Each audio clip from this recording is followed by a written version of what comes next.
Ma,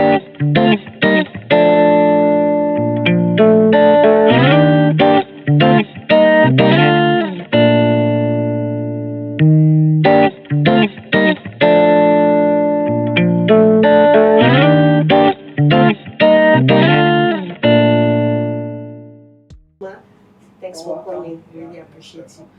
Yes, ma. Yes, ma. Please, can you introduce yourself to our audience? Okay, so thank you very much.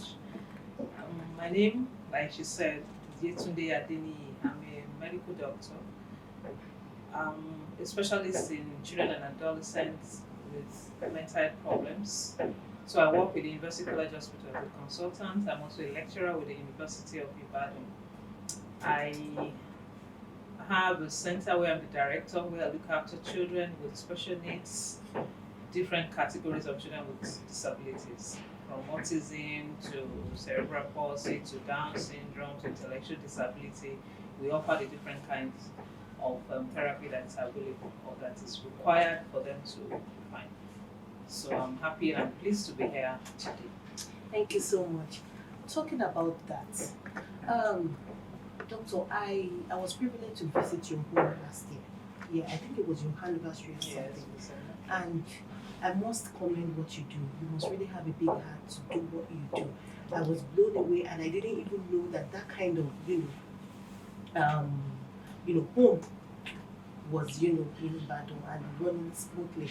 And one thing that did stand out for me was the fact that I saw all the kids. There were so many kids, right? And looking at them, some were visibly, you know, deformed. I'm sorry to use the word deformed. Some were visibly impaired. Yes, let them use that word, impaired. And some of them weren't noticeably impaired, you know. And then by the time you call them out, I mean, they all fell under the category of, you know, um, children with disabilities. children with disabilities. So please, can you take us through the kinds of disabilities that we have? All right, so there are quite a number of different kinds of disabilities that we have. There are some that when you see the child, you almost immediately say that this child has a disability. But there are some that they are perfectly okay in terms of their physical health.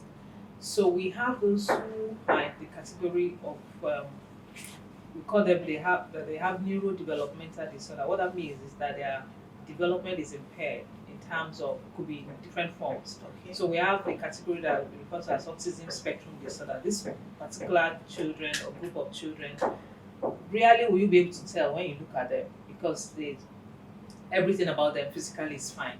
But they have difficulties with development in terms of their speech, in terms of their social interactions, in terms of their ability to relate with people. So it's at that point that you begin to understand that there might be a problem or some kind of disability with this child. There's another category that we refer to as cerebral palsy. These ones, almost immediately when you see them, you could almost tell that there's a problem because either their neck is not controlled, or they're not able to sit by themselves, or they're still struggling to walk, even at the age that you expect them to have achieved all of these milestones. Some other groups are referred to as Down syndrome. These ones have they almost look alike. When you see them, you know that you feel that they are from the same parents. So they have some kind of what we refer to as fascia. Exactly. So when you look at them, you know, oh, there's a problem. You might not be able to say exactly what the problem is, but you know that there's something that is not right about this child. So if you see them, like about 10 of them or more, they look like they are from the same parent because of the nature of the disability.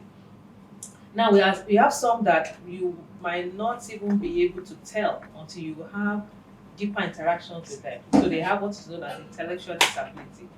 The disability is in their ability to understand a lot of concepts about life. So they are operating at a lower IQ than what you expect for their age group. So we have them in different categories, and it takes getting used to them to be able to differentiate which one is what. Okay, thank you very much. But I really want to talk about something. In Nigeria, as Africans, we have kids that normally we just say, oh, this child is stubborn. Oh, this child is restless. Yes. I had the privilege of talking to somebody last year, and he said to me, when he was growing up in Nigeria, He used to be very restless, hyperactive, and all of that. And then, people would say, "Oh, Ariel Bale." I'm sorry to you. I mean, Yeah. that's what people would say. "Oh, don't give him coke. Oh, don't give him soda. Oh, don't give him sugar," and all of that. And then at some point, he had learning disabilities. He knew he had learning disabilities, but he couldn't really, put a finger to what the problem was exactly. And none of his people, his parents, his folks, his relatives, nobody knew what was going on. And teachers would, sometimes complain, "Oh, he's always restless, this, and that." And then when he moved to the UK, when he became an adult, he started struggling, with remembering things, especially, Concentration. yes, concentration and some of those things. And then it took time how to check himself. And then he was diagnosed with dyslexia, something. I understand that's a learning disability. That's another form of. He's fine now though, but he didn't get that diagnosis until he became a full-fledged adult. Yes, and I know that there are so many children like that in Nigeria. What we just say is, even sometimes your teachers will call in and say, "Oh, your child is very restless, is stubborn, is this," and some of them even fly into a fit of rage, and you don't know what's going on. And these subtle signs of disabilities that we often ignore in Nigeria. Absolutely. So the young man that you mentioned, I could pick out two types of disabilities from what you just said. There's the dyslexia that you mentioned, but I'm also thinking that there's some degree of what is known as attention deficit hyperactivity disorder, That. ADHD. Yes. So these children tend to be overtly hyperactive. They find it difficult to sit in one place. They find it difficult to focus, to finish tasks. So they are constantly running into trouble with their teachers, Yes. with their parents, with their peers. When they are in the midst of their friends, they are the ones that will stand out. They are almost always in trouble because they find it difficult to align with rules and regulations. Yes. They can't wait for their turn. They blot out answers. So those are some of the signs. Unfortunately, because like I said, there is no physical disability. It's difficult for people to then be able to say that this is a medical problem rather than just naming or tagging them as being stubborn, or they get a lot of flogging and beating and name calling because of these symptoms. Many of them go unnoticed. They struggle almost all through life. Honestly. Even as adults, they continue to struggle. So that's one major disability that's quite common, especially among boys in our setting. The other part is the dyslexia, which is majorly about learning. So there are different kinds of learning disabilities. Dyslexia is mostly because they might find it difficult to read.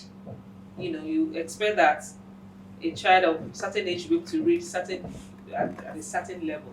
They might have difficulties with that. They might have difficulties with their writing. They might not be able to copy from what the teacher has written on the board. So they struggle all through. And of course, you notice that in some other aspects they might be doing well.